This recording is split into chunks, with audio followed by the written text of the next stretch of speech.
Jangan-jangan ini sudah hampir bersih. Aduh! Tolong! Tangan saya sakit. Kepala saya pun terkena kayu. Tolong! Tolong! Amir! Amar! Tolong! Akif, jangan bergerak. Kami akan bantu. Akif! Kamu okey? Kamu cakap? Ya, saya okey. Tapi tangan saya sangat sakit. Amar, mari kita bawa dia ke sana.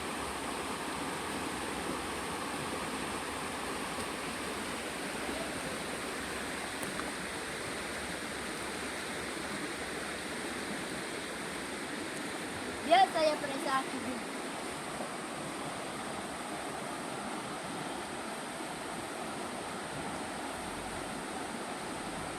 Saya nampak tangan Akif cedera dan ada luka kecil di kepala. Saya akan mengambil kain anjur di kotak golongan cemas. Ini dia, Amir. Terima kasih, Amar.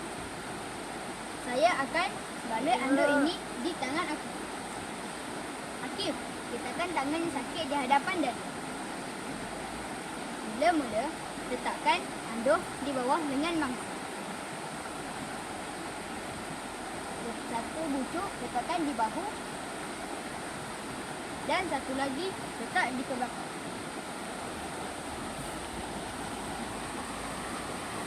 Lalu membuat ikatan buku sila.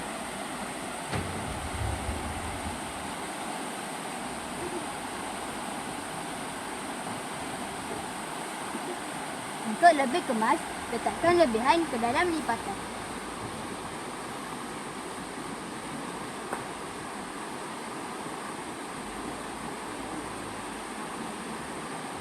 Anduk ini membantu menyokong tangan dan cedera supaya tidak banyak bergerak.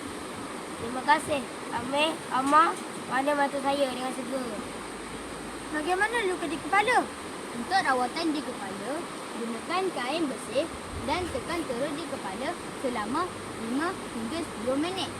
Kemudian, gunakan air bersih atau cecair antiseptik dan bersihkan di kawasan yang luka. Saya akan menggunakan anduk ini dan balut di kepala Akif. Mula-mula, lipatkan anduk ini lebih kurang 2 inci. Kemudian, letakkan anduk ini di dahi mangsa.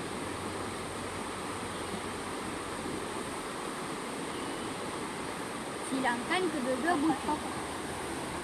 Lalu, bawa ke hadapan dan membuat ikatan buku sila.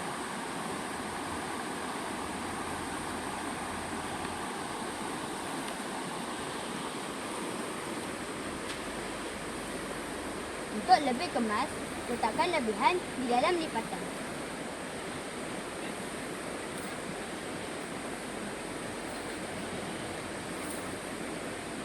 Siap, luka sudah ditutup.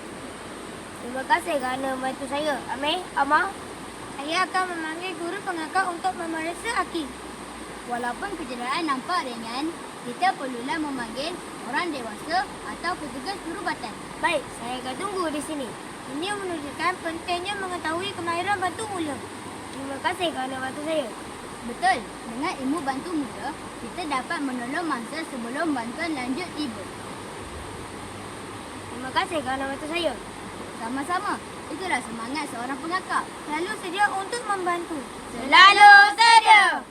Kawan-kawan, kita mestilah bertenang jika berlaku kemalangan. Gunakan anduk lengan untuk tangan yang cedera supaya tidak banyak bergerak. Gunakan anduk kepala untuk menutup luka di kepala.